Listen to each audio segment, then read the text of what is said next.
केवलं ज्ञानमूर्तिं द्वन्द्वातीतं गगनसदृशं तत्त्वमस्यादिलक्ष्यम् एकं नित्यं विमलमचलं सर्वधी साक्षिभूतं भावातीतं त्रिगुणरहितं सद्गुरुं तं Namami.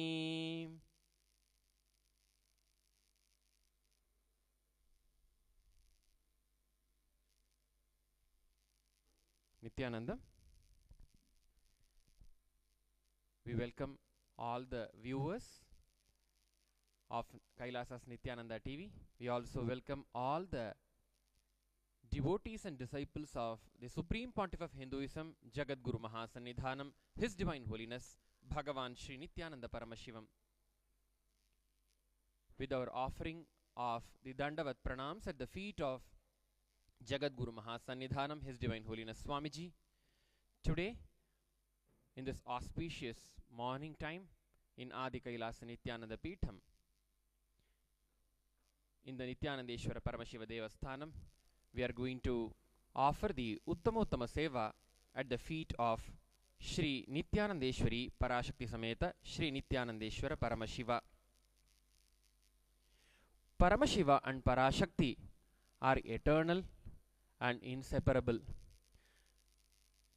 As the hymn goes, Namah Shivabhyam Navayauvanabhyam Paraspara Shlishtavapurdharabhyam.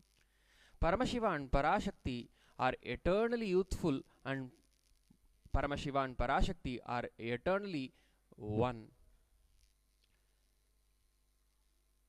The intense energy and enthusiasm, intense life that happens, the awakening to the every moment that happens in our life, every incident that happens in our life with intense bliss is the path and the goal of life. As His Divine Holiness Swamiji says, bliss is the path and the goal. This Uttamottama Seva, the offering of the best of best things that Paramashiva has bestowed upon us, offering them again, once again, back to Paramashiva at His sacred divine feet, by His own grace, we will be able to manifest the bliss not only as a goal in our life, but also as the path in our life. Every action that we do, every thought that happens in us, if it brings forth intense life, intense auspiciousness, joy, bliss, and all sorts of manifestations of the great divine qualities of Paramashiva, Ananta Kalyana Guna, then life is indeed heaven even in planet Earth. Manifestation of Paramashiva, manifesting Paramashiva's state, space, powers, being and superconsciousness while living in the human body is called Jivan Mukti, or living enlightenment in the Sanatana Hindu Dharma. Paramashiva, who is beyond the form and the formless, when he assumed the form along with Devi Parashakti in the youthful 16, as Paramashiva explains in the Kamika Agama, Shodashabdayutam Kantam Suprasannam Smitananam. Eternally, Paramashiva is youthful as a 16-year-old charming being. With that charm, with that power of captivation and bliss, because of his radiating joy and radiating Ananda, Nitya Ananda that he radiates always, Paramashiva and Parashakti, out of their pure compassion, manifested themselves in the physical form and walked on this very planet Earth, and very Adi Kailasa Nityananda Peetham, this very kshetra from where we are offering this Uttamottama Seva. While Paramashiva and Parashakti walked here and lived here in the physical form as in the same form that he holds in Mahakailasa, wearing the serpents as the Yajnopavita, the sacred thread, applying the bhasma, sacred ash, throughout his body, having matted hair locks and having the moon in his head and Ganga in his head. In that same form, Paramashiva lived here and graced the humanity with the sacred religious scripture called Agama. Agatam Shivavaktrebhyaha gatancha Girijamuke matancha Shivabhaktanam tasmad Agama uchyate. This means that the word Agama means that which was manifested, that which came out of Paramashiva's mouth and received by Devi Parashakti through her ears, and which was accepted by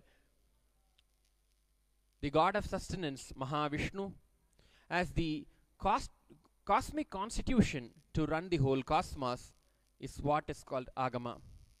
These Agamas contain the lifestyle that a human being need to live, the rituals, the sacred way of connecting with the highest cosmic energy, Paramashiva, the yoga, practicing of the yoga, aligning one's own physical body and the subtle body to the cosmic geometry, and the powerful cognitions that a human being needs to cherish inside of him in order to manifest the state, space, powers, being and superconsciousness of Paramashiva are all elaborately explained by Paramashiva in these Agamas. These Agamas have 4 parts: Charyapada, Kriyapada, Yogapada and the Jnanapada. The Charyapada explains the lifestyle, the Kriyapada explains the rituals that a being needs to perform every day to manifest Paramashivatva. The Yogapada explains the yoga that a being needs to practice in his life continuously so that he radiates Paramashivatva. And the Jnanapada explains in detail about the powerful cognitions which are in true alignment to our true nature, that we are Paramashiva, are explained in the Jnanapada. When these powerful cognitions are internalized, intra-analyzed and cognized as a reality for our own selves, when these powerful cognitions become an experience for us, not only the state and space of Paramashiva manifest in us, also all the powers of Paramashiva, all the Shaktis of Paramashiva start manifesting through our physical body while we are living in the planet Earth. This Uttama Seva, the puja, the worship to the best of best degree that Paramashiva has revealed in the Agamas that we are going to perform today, will manifest not only the state, space, powers, being and superconsciousness of Paramashiva, but is capable of manifesting any of your prayer, all of your prayers and wishes and desires into reality. For this sacred energy field is a Kalpataru Kshetra, where Paramashiva not only thousands of years ago, eons ago, lived here physically along with Devi Parashakti, but also in this very contemporary time, modern time that we are living in, Paramashiva in his Nijavatara form as Jagadguru Mahasannidhanam, His Divine Holiness Bhagavan Sri Nityananda Paramashivam, lived in this very Adi Kailasa Nityananda Peetham and revived this sacred energy field of Adi Kailasa.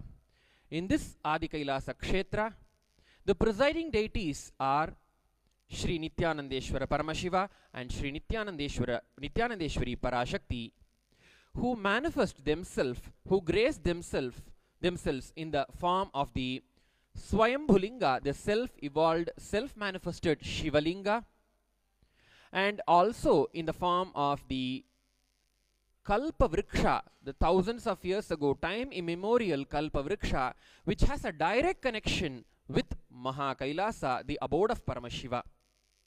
As we offer this Uttamottama Seva at the feet of Sri Nityanandeshwari Parashakti Sameta Sri Nityanandeshwara Paramashiva, all the viewers across the globe who are watching this beautiful Seva at the feet of Paramashiva will be able to manifest any of your prayer into reality just by one thing called feeling connection with Paramashiva and entangle with Paramashiva. To manifest the feeling connection and the entanglement Shakti Nipata with Paramashiva, all that you need to do is be connected with the Nijavatara of Paramashiva, His Divine Holiness Swamiji, in the space of oneness by continuously chanting the Mahavakya Om Nityananda Paramashivoham throughout the Uttamottama Seva as you sit with your head, neck, spine in a straight line. It is a beautiful and wonderful opportunity for each and every one of you, for which you have earned and I have earned and all of us have yearned for lifetimes, to just witness this one darshan of Paramashiva in his Archavatara form, in the form of his deity. Holding this context of manifesting the state, space, powers, being and superconsciousness of Paramashiva, and manifesting all of our prayers into reality, come, let's get ready to offer the Uttamottama Seva and get prepared to get entangled with Paramashiva with the grace and the blessings of His Divine Holiness Swamiji. Please be seated with your head, neck, spine in a straight line. Close your eyes. Inhale deeply and slowly. Exhale deeply and slowly. Allow the natural breath to happen inside of you in a deep and slow pace. Allow your inner space to settle down as you inhale and exhale. Bring your awareness to the Ananda Gandha, the space between your heart center and the navel center.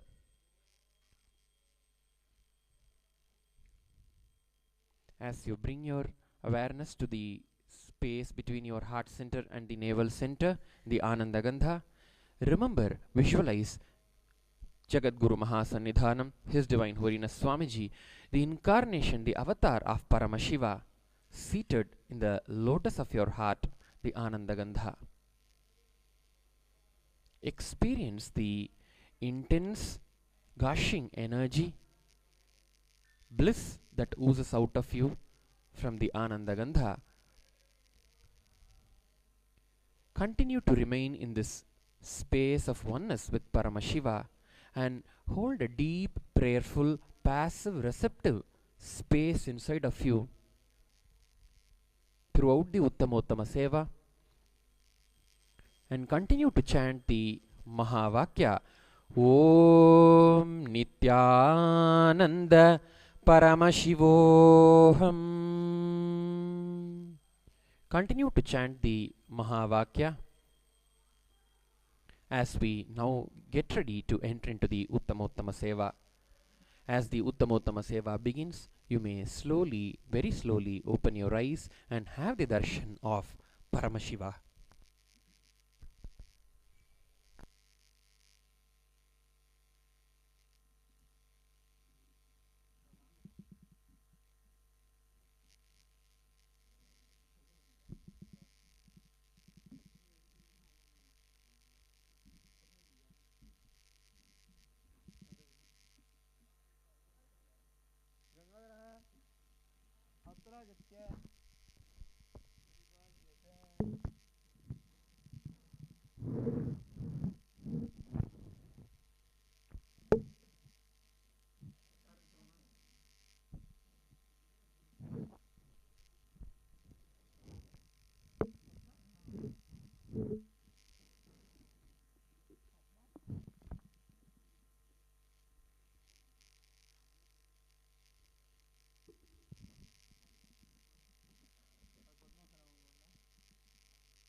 नित्यानन्दं परमसुखदं केवलं ज्ञानमूर्तिं द्वन्द्वातीतं गगनसदृशं तत्त्वमस्यादिलक्ष्यम् एकं नित्यं विमलमचलं सर्वधी साक्षिभूतं भावातीतं त्रिगुणरहितं सद्गुरुं तं नमामि।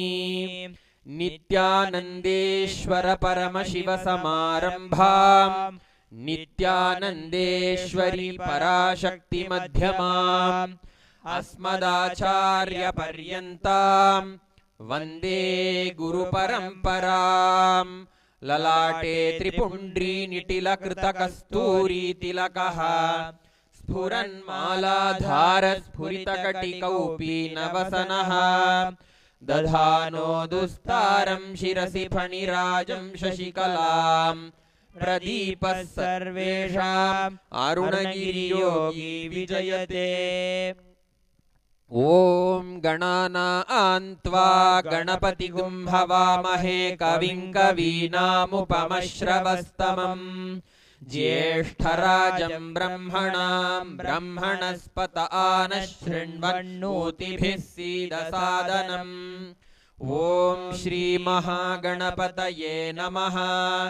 प्रणो देवी सरस्वती वाजेभिर्वाजिनीवती धीनाम् अवित्र्यवतो सरस्वत्यै नमः। श्रीगुरुभ्यो नमः। हरिः ॐ। ॐ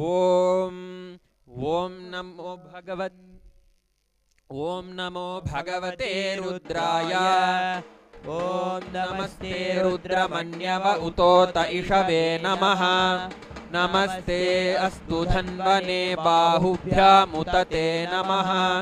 यात इषु शिवतमा शिवं बभूव ते धनुः शिवा शरव्या यातवतया नो रुद्रमृडया या ते रुद्रशिवा तनूरघोरा पापकाशिनी तया नस्तनुवाशन्तमया गिरिशन्ताभिचाकशीः यामिषुङ्गिरिशन्तहस्ते बिभर्ष्यस्तवे शिवाङ्गिरित्रतां कुरु माहि गुंसीः पुरुषं जगत् शिवेन वचसा त्वा गिरिशामसि यथा नः सर्वमिज्जगदयक्ष्मगं सुमना असते अध्यवोचदधिवक्ता प्रथमो दैव्योऽभिषके अहीगिश्च सर्वाञ्जम्भयन् सर्वाश्च यातु धान्यः असौ यस्ताम्रो अरुण उत बभ्रुस्व मङ्गलः ये चेमागं रुद्रा अभितो दिक्षु श्रिताः सहस्रशो वैशाखं हेडयीमहे असौ यो वसर्पति नीलग्रीवो विलोहितः उदैनं गोपा अदृशन्नदृशन्नुतहार्यः उदैनं विश्वाभूतानि सदृष्टो मृडयातिनः नमो अस्तु नीलग्रीवाय सहस्राक्षाय मीढुषे अथो ये अस्य सत्त्वानो हन्तेभ्यो करन्नमः प्रमुञ्च धन्वनस्त्वमुभयोरार्तियोर्ज्याम् याश्च ते हस्त इषवः पराता भगवो वप अवतत्यधनुस्त्वगं सहस्राक्षशतेषु ते निशीर्य शल्यानां मुखा शिवो नः सुमना भव विज्यन्धनुः कपर्दिनो विशल्यो बाणवागं उत अनेशन्नस्येषव आभुरस्य निषङ्गतिः या ते हेतिर्मीढुष्टमहस्ते बभूवते धनुः। ॐ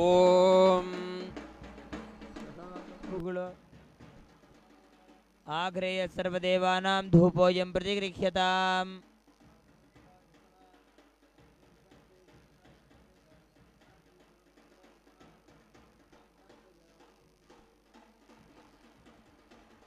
ॐ दीपं गृहाण देव गतिमिरापहम्।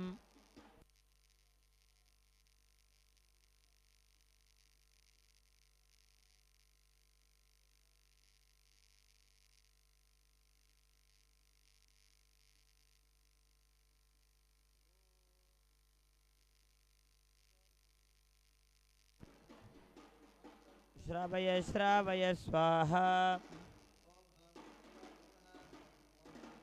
देवश्री पराशक्ति समेत श्री नित्यानंदेश्वर परम शिवाय नमः। ओम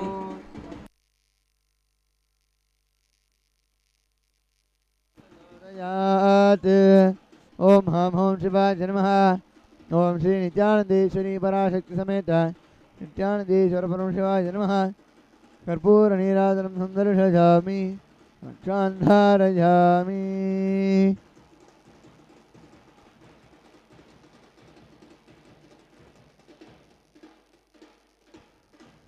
ओम तच्छंयोरावृणीमहे गातुं यज्ञाय गातुं यज्ञपतये दैवी स्वस्तिरस्तु नः स्वस्तिर्मानुषेभ्यः ऊर्ध्वं जिगातु भेषजं शन्नो अस्तु द्विपदे शञ्चतुष्पदे।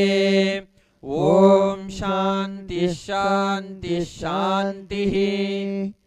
ओम सहस्रशीर्षा पुरुषः सहस्राक्षः सहस्रपात् स भूमिं विश्वतो वृत्वा अत्यतिष्ठद्दशाङ्गुलं पुरुष एवेदं सर्वं यद्भूतं यच्च भव्यम् उतामृतत्वस्येषानः यदन्नेनातिरोहति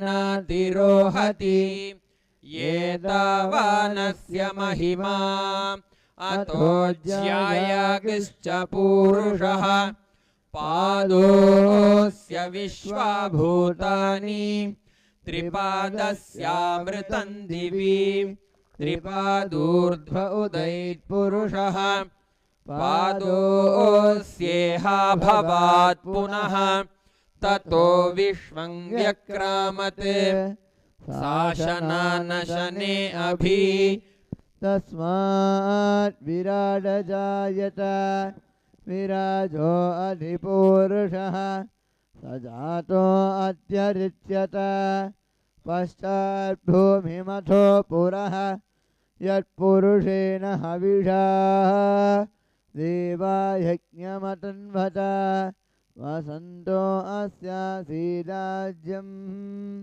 ग्रीष्मयुष्मशरद्धविः सप्तास्यादन्परिदयः त्रिसप्तसमिधः कृताः यज्ञं दन्वानाः अबध्नन् पुरुषं पशुं संयज्ञं बर्हिषि प्रोक्षन् पुरुषं जातमग्रतः तेन देवा अजसन्त साध्यार्षयश्चजे तस्माद् यज्ञात् सर्वहुतः संभृतं वृषदाज्यं पशुगस्तागश्चक्रे वाजव्यान् आरण्यान् ग्राम्याश्चजे तस्मात् यज्ञात् सर्वहुतः ऋतस्सामानि जग्निरे छन्दागुंसि जज्ञिरे तस्मात् यजुस्तस्मादजायत तस्मादश्वा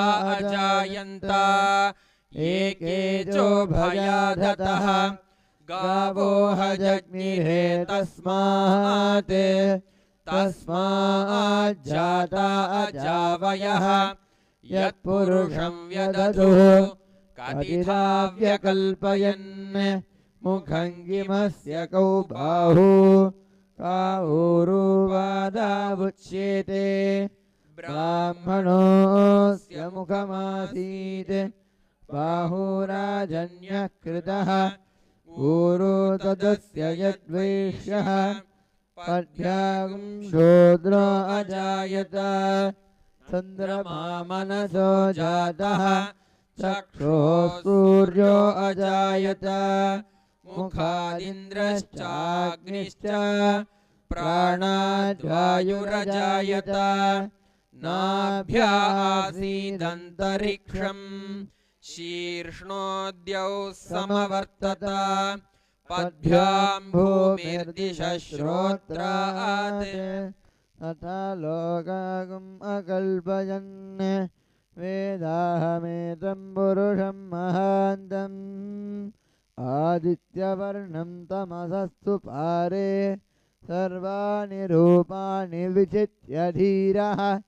नामानि कृत्वाभिवदं यदास्ते धाता पुरस्ताद्यमुदा जहार शक्रः प्रविद्वान् प्रदिशश्च तस्रः तमेवं विद्वान्नमृत इह भवति नान्यः पन्था अजनाय विद्यते यज्ञेन यज्ञमयजन्त देवाः तानि धर्माणि प्रथमान्यासन् ते हनाकं महिमानः सचन्ते यत्र पूर्वे साध्याः सन्ति देवाः अभ्यः सम्भूतः पृथिव्यैरसाच्च विश्वकर्मणः समवर्तताधि तस्य त्वष्टा विदधद्रूपमेति तत्पुरुषस्य विश्वमाजानमग्रे वेदाहमेतं पुरुषं महान्तम् आदित्यवर्णं तमसः परस्तात् तमेवं विद्वान् अमृत इह भवति नान्यः पन्था विद्यते जनाय प्रजापतिश्चरति गर्भे अन्तः अजायमानो बहुधा विजायते तस्य धीराः परिजानन्ति योनिम् मरीचीनां पदमिच्छन्ति वेधसः यो देवेभ्य आतपति यो देवानां पुरोहितः पूर्वो यो देवेभ्यो जातः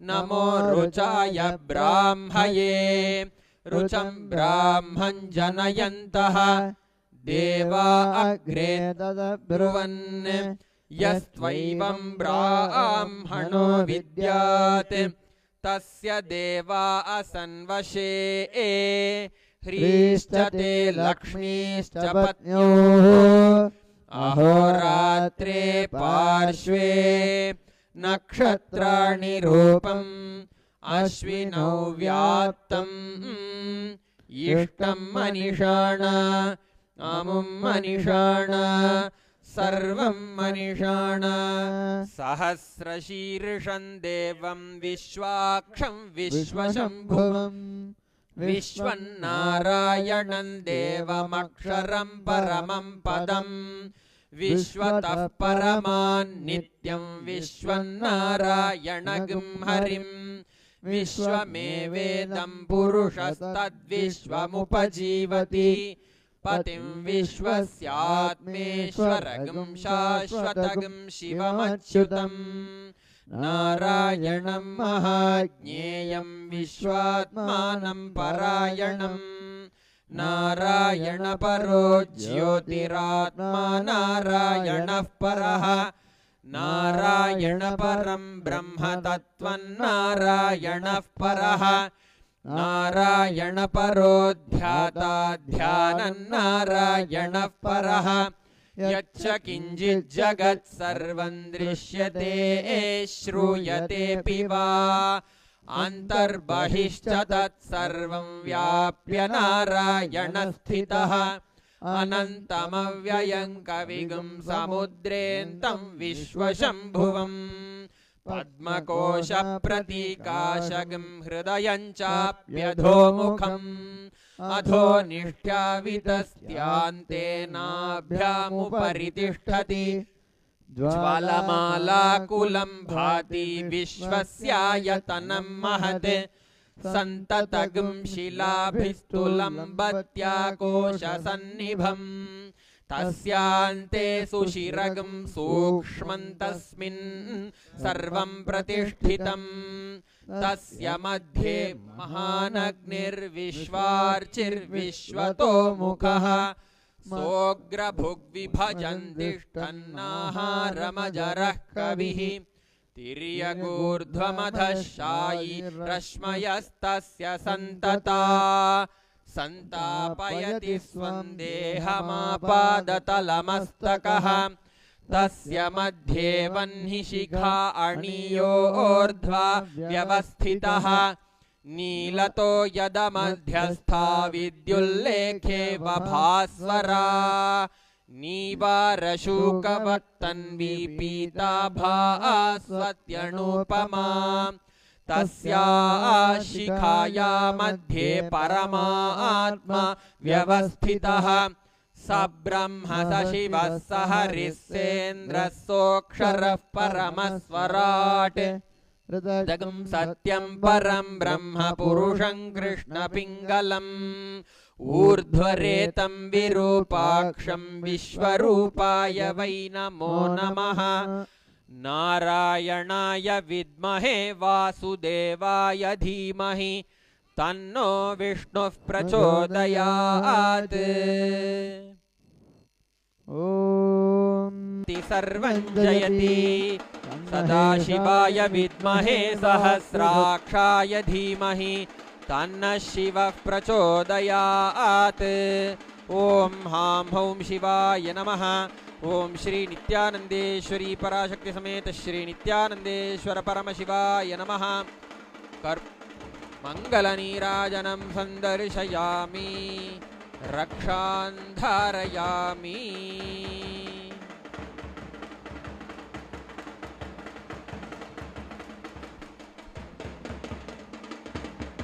ॐ अहं रुद्रेभिर्वसुभिश्चरामि अहमादित्यैरुत विश्वदेवैः अहं मित्रवरुणो भविभिर्म्यहमिन्द्राग्नि अहमश्विनो भा अहं सोममाहनसं बिभर्म्यहं दुष्टारमुत पूषन् भगम् अहं ददामि द्रवीणं हविष्मते सुप्राप्ये ये यजमानाय सुन्वते अहं राष्ट्री संगमानि वसूनां जिगिदुषे प्रथमाजज्ञयानां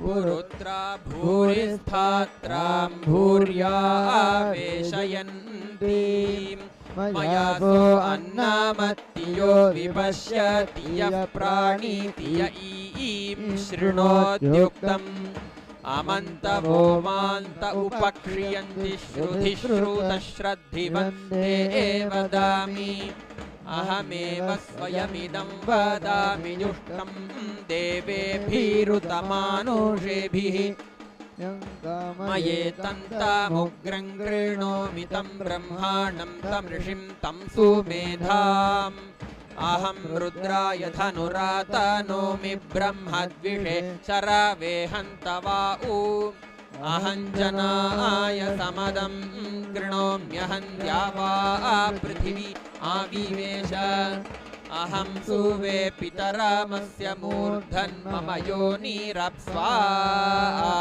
अन्तः समुद्रे ततो वितिष्ठे भुवनानुविश्वतामून्द्यां वर्ष्मणोपस्पृशामि अहमेव वाता इव प्रवाम्यारभमाणा भुवनानि विश्वा परो दिवा परयेत तावती महिना सम्बभूव ॐ यश्चन्दसा वृषभो विश्वरूपः छन्दोभ्योऽध्यमृतात् सम्बभूव समेन्द्रो मेधया स्पृणोतु अमृतस्य देवधारणो भूयासं शरीरं मे विचर्षणम् जिह्वा मे मधुमत्तमा कर्णाभ्यां भूरि विश्रुवम् ब्रह्मणः कोशोऽसि मेधया पिहितः श्रुतं मे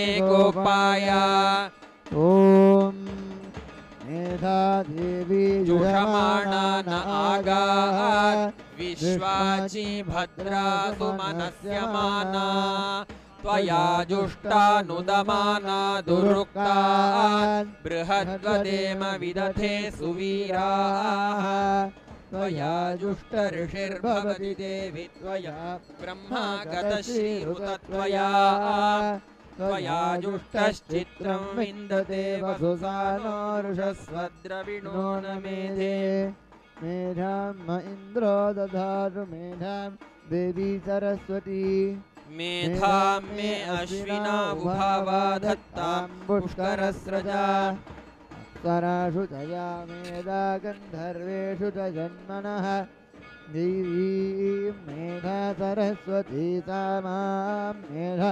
सुरभिर्जुषताग स्वाहा नामां मेधा सुरभिर्विश्वरूपा हिरण्यवर्णा जगदीजगम्या ऊर्जस्वती पजसा पिन्वमाना सा मां मेधा सुप्रतीका दुषन्तां मयि मेधां मयि प्रदां मयि यज्ञस्तेजो दधातु मयि मेधां मयि इन्द्र इन्द्रियं दधातु मयि मेधां मयि प्रदां मयि सूर्यो घ्राजो दधातु ॐ हिरण्यवर्णां हरिणीं सुवर्णरजतस्रजां चन्द्रां हिरण्मयीं लक्ष्मीं जातवेदो महावः तां महावः जातवेदो लक्ष्मीं मणवगामिनीं यस्यां हिरण्यं भिण्डेयङ्गामश्वं पुरुषानहम् अश्वपूर्वामृतमध्यां हस्तिनाथ प्रबोधिनीं श्रियं देवीमुपक्वजे श्रीर्मा देवी दुषतां तां स्वस्मितां हिरण्यप्राकारा मातरां ज्वलन्तीं तृप्तां दर्पयन्तीं पद्मे स्थितां पद्मवर्णां दाभिहोपक्वजे सृजं चन्द्रां प्रभासां यशसा ज्वलन्ती सृजन् लोके मधुष्टामुदारां तां पद्मिनीं चरणमहं प्रपद्ये लक्ष्मीर्मे नश्यतां तां वृणे आदित्यवर्णे तपसोऽधिजातो वनस्पते तव वृक्षोदबिल्वः तस्य फलानि तपसा नुदन्तु वाचान्तरायाश्च बाह्या अलक्ष्मीः उभयतु मां देवसखकीर्तिश्चमणिनाशः आदुर्भूतोऽस्मि राष्ट्रेऽस्मिन् कीर्तिं वृद्धिं दधातु मे सुप्यपासामलां ज्येष्ठामलक्ष्मीर्नाशजाम्यहम् भूतिमसमृद्धिं च सर्वान् निर्नुत मे ग्रहात् गन्धद्वारान् दुरादर्शान् नित्यपुष्टां करीषिणीम् ईश्वरीकुं सर्वभूतानां दामिहोपक्वजे सृजं मनसः काममाकूतिं वाचः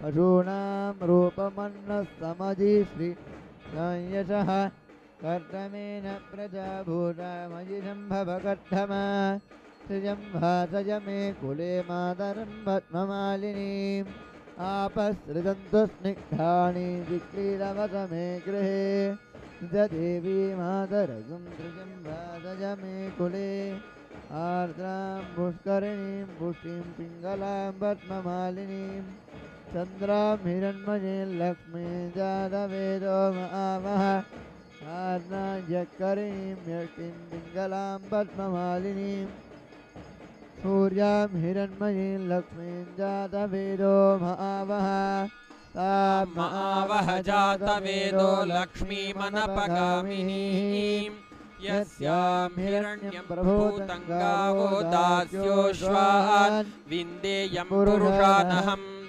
महादेव्यै च विद्महे विष्णुपत्न्यै च धीमहि ॐ रात्रिव्यख्यदायते पूरुत्रा देव्या अक्षभिः विश्वा अधिश्रियोऽधित ओर्वप्रामर्त्या निवतो देव्यो उद्वताः ज्योतिषाबाधते तमाः निरस्वसारमस्कृतोषधं देव्यायते अपेदुहासते तमाः सा नो अद्य यस्या वयं निषेजमन्नविक्ष्महि वृक्षेण वसतिं वजाः निग्रामासो अभिक्षत निपद्वन्तो निवक्षिणः निश्चयेन षष्ठिदर्शिनः यावजावृत्यामृगं यवजस् नमोर्म्ये अथानस्तुदरा भव उपमापेऽपिषुत्तमकृष्णं व्यक्तमस्ति च उषार्णेव यातय उपतेगा इव करं वृणीष्वदुषितर्दिवः रात्रिस्तोमं न जिगुषे ॐ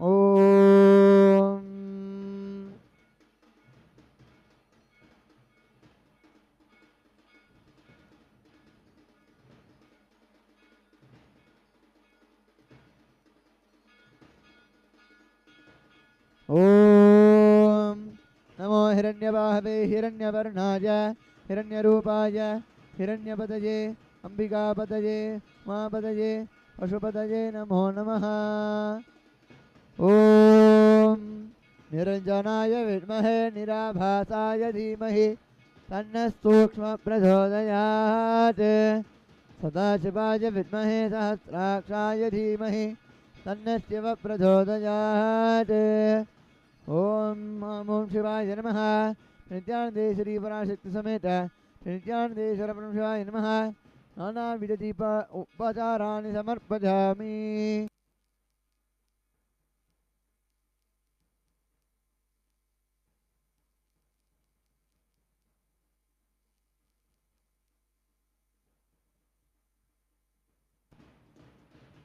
ओम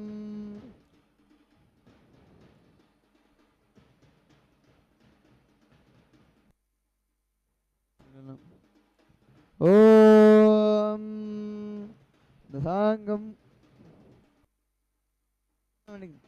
ओम सहना भवतु सहनो भुनक्तु सह वीर्यंकरवावहै तेजस्विनावधीतमस्तु मा विद्विषावहै ओम शांति शांति शांति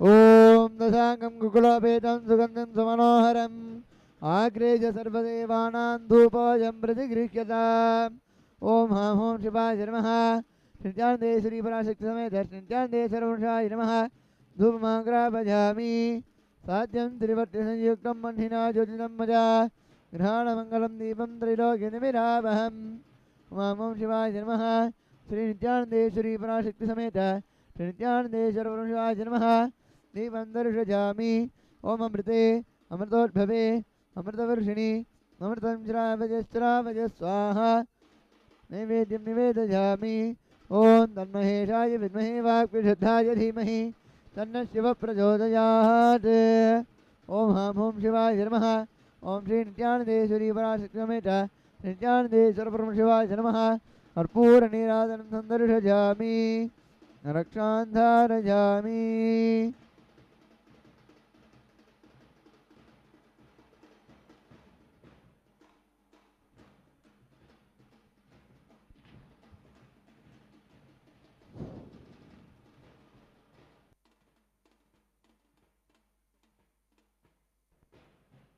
पुष्पांजलिः ओम योपां पुष्पं वेद पुष्पवान् प्रजावान् पशुमान् भवति चन्द्रमा वा अपां पुष्पं पुष्पवान् प्रजावान् पशुमान् भवति य एवं वेद योपामायतनं वेद आयतनवान् भवति ॐ ओम तत्ब्रह्म ॐ तद्वायुः ओम तदात्मा ॐ तत्सत्यम् ओम तत्सर्वम्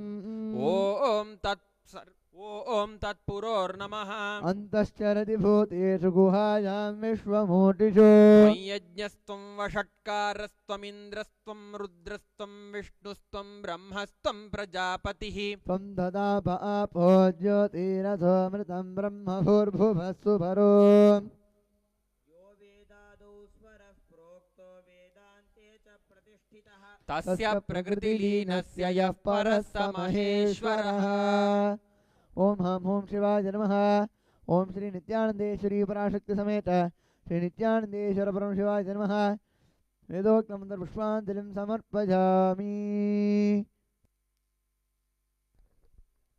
Nityanandam following the Pushpanjali at the feet of Shri Nityanandeshwari Parashakti Sameta Shri Nityanandeshwara Paramashiva during this Uttama Seva. The next offering to be offered is the offering of the Chaturvedam. Vedas are the core scriptures of the Sanatana Hindu Dharma. Any ritual, any lifestyle, anything that is done in the Sanatana Hindu Dharma has its roots directly in the Vedas. Vedas literally means knowledge. The cosmic knowledge, the cosmic constitution is called the Veda. Vedas are revealed by Paramashiva in his formless space, formless state. Since Paramashiva eternally resides in the formless state, since time immemorial and has been existing and will be existing, the Vedas, which are the breath of Paramashiva, also has been existing forever. These Vedas are 4 in number: the Rig Veda, Yajurveda, Samaveda and the Atharva Veda. Offering this core scripture of the Sanatana Hindu Dharma, which is the fundamental constitution of Hinduism, at the feet of Shri Nityanandeshwari Parashakti Sameta Shri Nityanandeshwara Paramashiva, is the next seva that is going to happen. Devadevottama devata sarvabhauma akhilanda koti brahmanda nayaka Shri Nityanandeshwari Parashakti Sameta Shri Nityanandeshwara Paramashiva Chaturveda Priya Chaturvedamavadharaya. Harihi Om Agnimeele Purohitai Yajnasya Devam Mritwijam Hotaram Ratnadhatamam. Harihi Om Harihi Om Ishetorjedva Vayavastopayavastha Devo Vassavita Prarpayadu Shreshtatamaya Karmane. Harihi Om Harihi Om Agna Ayahi Vitaye Granano Havyadataye Nihota Satsi Barhishi.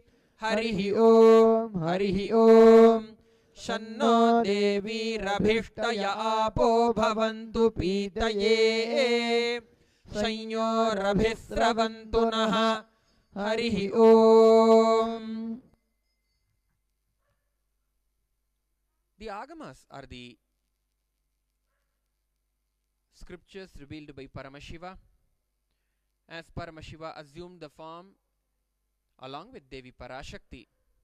He himself manifested in the form of Paramashiva. He himself manifested himself in the form of Parashakti Devi as well. These Agamas are the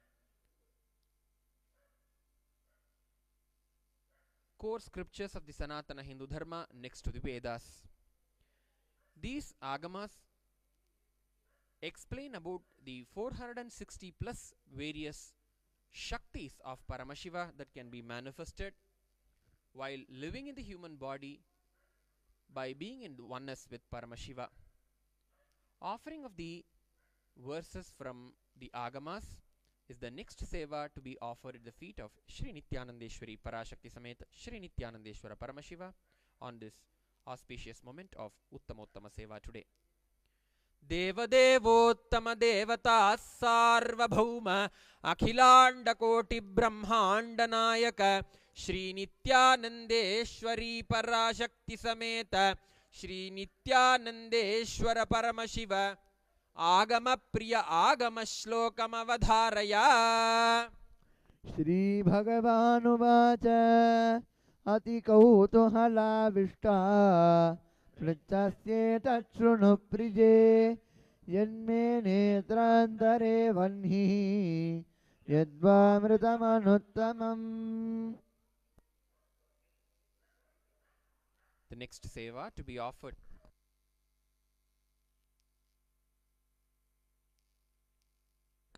The next seva to be offered at the feet of Shri Nityanandeshwari Parashakti Sameta Shri Nityanandeshwara Paramashiva as a part of the Uttamottama Seva is the offering of the Samagana. Samagana are the hymns which are sung from the Sama Vedas. Paramashiva is extolled, is praised and called as the Samagana Priya. He just moves, he just becomes pleased immediately as he listens to the Samaveda. We offer this Samagana at the feet of Shri Nityanandeshwari Parashakti Sameta Shri Nityanandeshwara Paramashiva as a part of the Uttamottama Seva. Devadevottama Devata Sarvabhauma Akhilanda Koti Brahmanda Nayaka Shri Nityanandeshwari Parashakti Sameta Shri Nityanandeshwara Paramashiva Samagana Priya Samaganamavadharaya. Etat samagajannaste Ha uha uha ahamannam ahamannam ahamannam ahamannado ahamannado ahamannadah ahag shloka krite ahamasmi prathamajaritasya purvan devebhyo amritasya na bhai yo ma dadati saideva ma vaha ahamannamannamadantamadmi aham vishvam bhuvanamabhyabhavam suvarnajyotihi. Hari Om.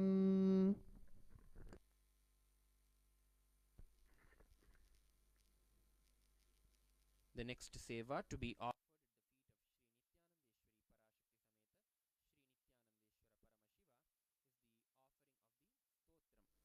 Stotrams are the sacred hymns that extol the Ananta Kalyana Guna of Paramashiva, the divine manifestations of Paramashiva's qualities. When we invoke Paramashiva, when we worship Paramashiva with invoking his Ananta Kalyana Guna, all those Ananta Kalyana Guna start manifesting inside of us in our lives. We offer this Stotra Parayana at the feet of Shri Nityanandeshwari Parashakti Sameta Shri Nityanandeshwara Paramashiva as a part of the Uttamottama Seva upcoming next. Devadevottama Devata Sarvabhauma Akhilanda Koti Brahmanda Nayaka Shri Nityanandeshwari Parashakti Sameta Shri Nityanandeshwara Paramashiva Stotra Priya Stotramavadharaya. Duswapna dushakuna durgati daurmanasya durbhiksha durvyasana dustaha duryashansi utpatatapa vishabhiti masagrahati yadhim shanashayatu me jagadamadhishaha. Om Namo Bhagavate Sadashivaya Sakala tattvatmakaya Sarva Mantra Swarupaya sarva yantradhishtitaya Sarva Tantra Swarupaya sarva tattva viduraya Brahma Rudravatarine Neelakanthaya Parvati Manoharaya Soma Suryagnilochanaya Bhasmodhulita Vigrahaya Mahamani Makutadharanaya Manikya Bhushanaya Srishtisthiti Pralayakala Raudravataraya Dakshadhvaradvamsakaya Mahakala Bhedanaya Mooladharaikanilayaya Tatvatitaya Gangadharaya Sarvadevadidevaya Shadashraya ವೇದವಿಷयाय वेदान्तसाराय त्रिवर्गसाधनाय अनन्तकोटिब्रह्माण्डनायकाय वासुकितक्षककार्कोटकशङ्खगुलिकपद्ममहापद्मेत्यष्टमहानागकुलभूषणाय प्रणवस्वरूपाय चिदाकाशाय आकाशदिक्स्वरूपाय ग्रहनक्षत्रमालिने सकलाय कलङ्करहिताय सकललोकैककर्त्रे सकललोकैकभर्त्रे सकललोकैकसंहर्त्रे सकललोकैकगुरवे सकललोकैकसाक्षिणे सकलनिगमगुह्याय सकलवेदान्तपारगाय सकललोकैकवरप्रदाय सकललोकैकशङ्कराय शशाङ्कशेखराय शाश्वतनिजाभासाय निराभासाय निरामयाय निर्मलाय निर्लोभाय निर्मदाय निश्चिन्ताय निरहङ्काराय निरङ्कुशाय निष्कलङ्काय निर्गुणाय निष्कामाय निरुपद्रवाय निरवध्याय निरन्तराय निष्कारणाय निरन्तकाय निष्प्रपञ्चाय निस्सङ्घाय निर्द्वन्द्वाय निराधाराय निरागाय निष्क्रोधाय निर्मलाय निष्पापाय निर्भयाय निर्विकल्पाय निर्भेदाय निष्क्रियाय निस्तुलाय निस्संशयाय निरञ्जनाय निरुपमविभवाय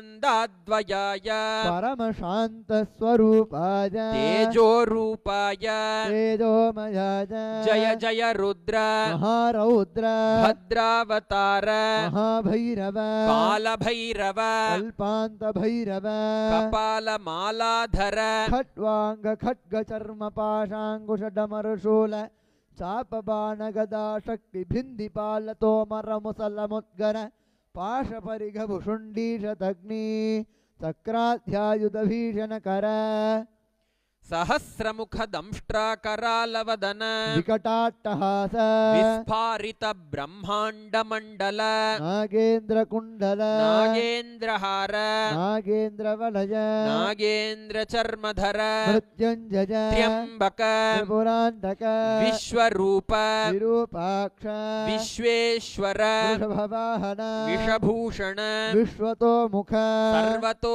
रक्ष रक्ष मां ज्वलज्वल महामृत्युमपमृत्युभयं नाशय नाशय घोरभयमुत्सादय उत्सादय विषसर्पभयं शमय शमय घोरान् मारय मारय मम शत्रून् उच्चाटय उच्चाटय शूलेन विदारय विदारय कुठारेण भिन्धि भिन्धि खड्गेन छिन्धि छिन्धि खट्वाङ्गेन विपोथय विपोथय मुसलेन निष्पेषय निष्पेषय बाणैः सन्ताडय सन्ताडय रक्षांसि भीषय भीषय भूतानि विद्रावय विद्रावय कूष्माण्डमारीच वेताल ब्रह्मराक्षसगणान् सन्त्रासय सन्त्रासय माम् अभयं कुरु कुरु मित्रस्तं माम् आश्वासय आश्वासय नरकभयान् माम् उद्धर उद्धर सञ्जीवय सञ्जीवय क्षुत्रिभ्यां माम् आप्यायय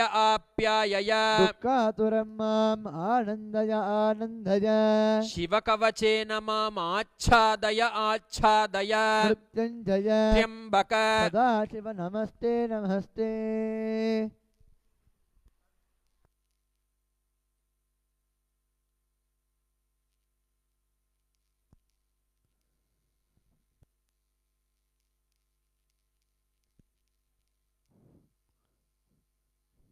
रत्नैकल्पितमासनं हिमतलैः स्नानं च दिव्याम्बरं नानारत्नविभूषितं मृगमदो मोदाङ्गिकं चन्दनं जातीचम्बकबिल्वपत्ररचितं पुष्पं च धूपं तथा दीपं देवदयानिधे पशुपते हृत्कल्पितं गृह्यतां सौवर्णे नवरत्नखण्डरचिते पात्रे घृतं पायसं पक्ष्यं पञ्चविधं पयोधधियुतं रम्भाफलं पानकं शाकानामयुतं जलं रुचिकरं कर्पूरखण्डोज्ज्वलं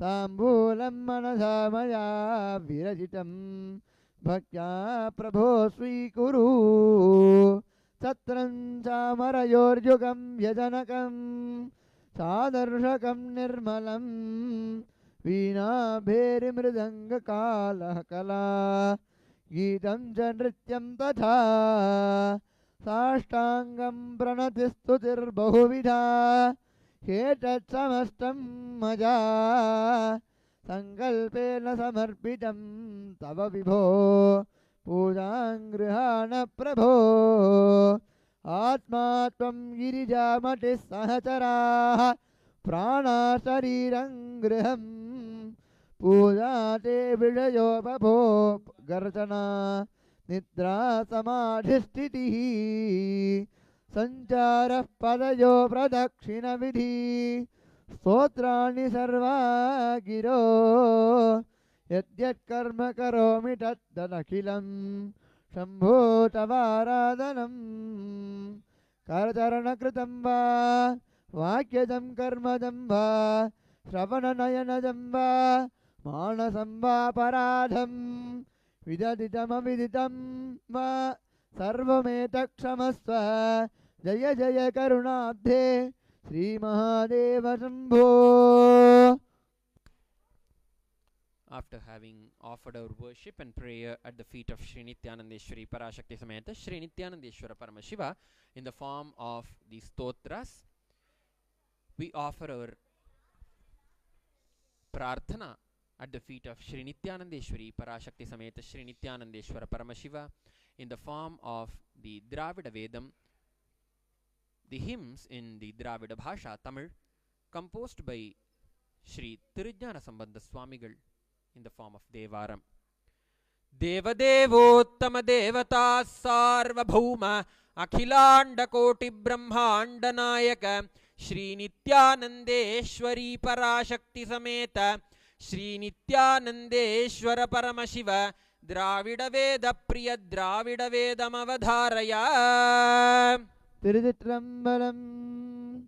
வேயுரு தோழி பங்கன் விடமுண்ட கண்டன் மிக நல்ல வீணை தடவி மாசரு திங்கள் கங்கை முடிமேல நின்று என் உள்ளமே புகுந்த அதனால் ஞாயிறு திங்கள் செவ்வாய் புதன் வியாழன் வெள்ளி சனி பாம்பிரண்டும் உடனே ஆசரு நல்ல நல்ல அவை நல்ல நல்ல அடியாரவர்க்கு மிகவே. திருச்சிற்றம்பலம்.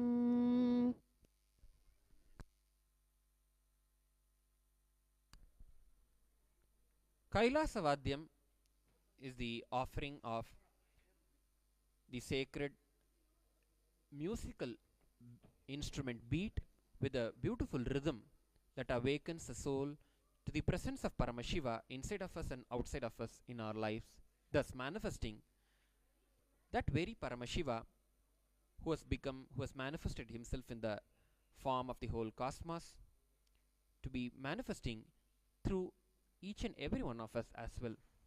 Come, let's get ready to offer this Kailasavadyam at the feet of Sri Nityanandeshwari Parashakti Sameta Sri Nityanandeshwara Paramashiva and listen to this beautiful, auspicious rhythm of Kailasavadyam and manifest Paramashiva in the form of Shaktis in our life. Upcoming next in the Uttamottama Seva is the offering of the Kailasavadya Seva. Devadevottama devata sarvabhauma akhilanda koti brahmanda nayaka Shri Nityanandeshwari Parashakti Sameta Shri Nityanandeshwara Paramashiva Kailasavadya Priya Kailasavadyam Avadharaya.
The next seva to be offered at the feet of Sri Nityanandeshwari Parashakti Sameta Sri Nityanandeshwara Paramashiva is the offering of the Shaktis of Paramashiva, the Paramashiva Shakti Avishkaranam, the manifestation of the powers of Paramashiva. In the Agamas, Paramashiva explains and in the Agamas, Paramashiva lists down 460 plus Shaktis that a human being can manifest while living in the human body by living the Jivan Mukti, living the state space of Paramashiva, being in entanglement with Paramashiva. While a being is initiated by a Nija Avatara, directly by an incarnation, these Shaktis get manifested effortlessly just by becoming entangled with the incarnation of Paramashiva. Today, entangling themselves with the Nija Avatara of Paramashiva, the Supreme Pontiff of Hinduism, Jagadguru Mahasannidhanam, His Divine Holiness, Bhagavan Sri Nityananda Paramashivam, our most beloved Swamiji, the Balasons of the Nityananda Gurukul are going to offer the Shakti Avishkaranam, the manifestation of the consciousness in the form of Shaktis, extraordinary powers, at the feet of Sri Nityanandeshwari Parashakti Sameta Sri Nityanandeshwara Paramashiva. What more best can be offered at the feet of Paramashiva than our own consciousness? देवदेवोत्तम देवता सार्वभौम अखिलांड कोटि ब्रह्मांड नायक श्री नित्यानंदेश्वरी पराशक्ति समेत श्री नित्यानंदेश्वर परमशिव परमशिव शक्ति आविष्करण प्रिय परमशिव शक्ति आविष्करणम अवधारया.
Is I am Paramashiva. Paramashiva is the consciousness. Consciousness is Paramashiva, where everything pervades in every single object and in us. Once you have that thought, once you are able to be in that space and state, you are enlightened. Swamiji says, when you manifest powers, maybe for 3 to 4 seconds, you are in that space. So you get deeply connected to Swamiji and you feel that you are not there. Actually, you are not the one who is manifesting. Swamiji is the one who is flowing through you for the couple of 3 to 4 seconds. But because of our thoughts, so much of thoughts we have that, okay, what is after this after this demonstration, what's going to happen? Or what's going to be after my work? What's going to be after watching this video? Okay, I have to go to this place, I have to go to another place. So it's very clearly tells that if you're able to hold on to the thought, or if you're able to be in the space for at least 21 seconds, you will get enlightened. You will reach to the space where Swamiji is. In Vedas and Agamas, referring back to the source scriptures of Hinduism, Paramashiva tells in Vijnana Bhairava Tantra, Dharana 120, verse 95, where he tells about this consciousness over matter, where the one who removes the identity of the matter and keeps Paramashiva's sight, the Adi Guru, primordial Guru, Swamiji is his own Divya Chakshu, divine eyes on the matter, and keep your consciousness removing your identity on the matter will get automatically moved. I will recite the verse from the Vijnana Bhairava Tantra as a Sashtra Pramana, the scriptural evidence of the Agamas, where Paramashiva describes one of such 463 powers of consciousness over matter. क्वचिद् वस्तूनि विन्यस्य शनै दृष्टिं निवर्धयेत् तज्ज्ञानं चित्तसहितं देविशून्यालयो भवेत्.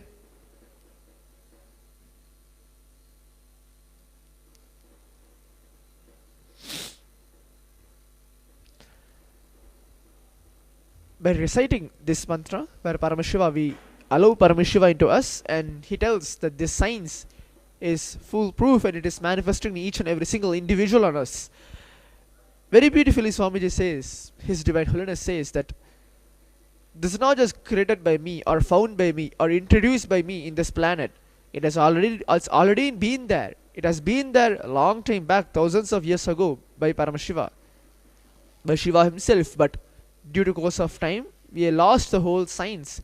And Swamiji is the only lamp, is the only being who is reviving the whole science of our manifestation, the science of Kailasa, the only Hindu nation currently, and bringing us from this human to divine superhuman. So Swamiji is not the one. He's beautifully telling, I'm not here to prove that I am God. I'm here to prove that each and every single individual of you who are out there is God. It can be 7.5 billion people, but Swamiji says each and every single individual out there has a purpose that is called enlightenment, achieving the highest state, a highest purpose of your life. By manifesting such powers for a few seconds, you will have the glimpse of it. So now let's enter into the manifestation, where Priyanshu Maharaj, who is sitting along with me, he is going to be manifesting the first time, where he has never seen Swamiji. He has not know how Swamiji ideally looks, how he will initiates, how his Swamiji's body structures will be, and how the energy transmission happens. What he has been done, he has been watching the Oneness capsule where Swamiji's darshan is being played, and Swamiji is giving initiation through the two-way video conferencing, where he has been connected to Swamiji, having the cognition, Swamiji, I am allowing you to flow through me as I am the channel. Please make the manifestation happen, where I am going to make this power. I'm going to manifest this power through you, through your grace, through your blessings.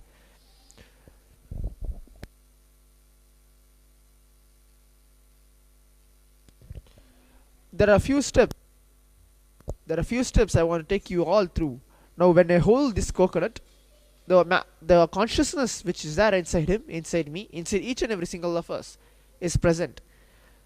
What we have to do now is connect with Swamiji, remembering the cognition as I mentioned earlier, and chant the Mahavakya, Om Nityananda Paramashivoham. The Mahavakya is very powerful, where you can allow Swamiji in wherever you may be, in whichever problem you may stuck. Swamiji says, it is not that only you have to chant Mahavakya during the power manifestation or during an emergency. As an example, Swamiji is saying, or it's a story, let me tell you that if you are going to a work,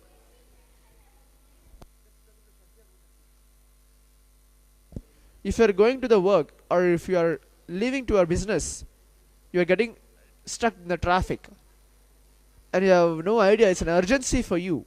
And Swamiji says, you can even use your third eye for that. You can just remember Swamiji, chant Mahavakya. From the red signal, you can make it to green signal and move faster. Be easier way where you can play with such powers. Or you can even play with your own toys.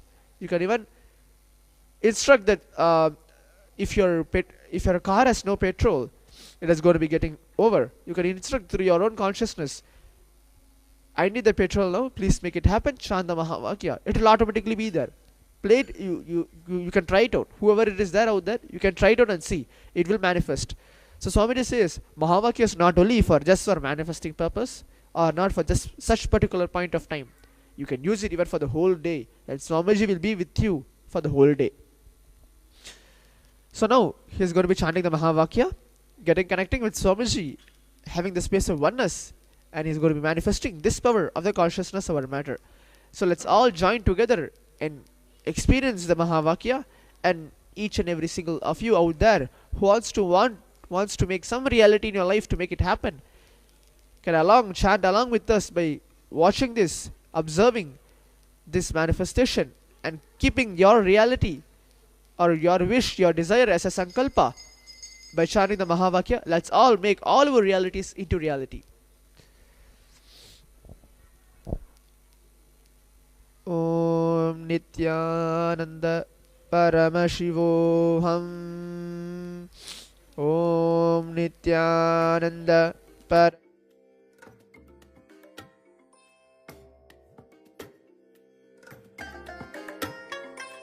I bless you all. Let you all open all your three eyes and manifest the powers of Mahasadashiva. Om Nityananda Paramashivoham. Om Nityananda Paramashivoham. Om Nityananda Paramashivoham. Om Nityananda Paramashivoham. Om Nityananda Paramashivoham. Om Nityananda Paramashivoham. Om Nityananda Paramashivoham. Om Nityananda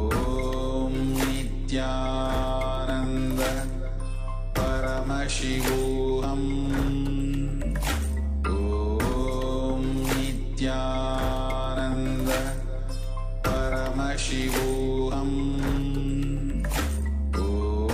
Om Nityananda Paramashivoham. Om Nityananda Paramashivoham. Om Nityananda Paramashivoham. Om Nityananda Paramashivoham. Om Nityananda Paramashivoham.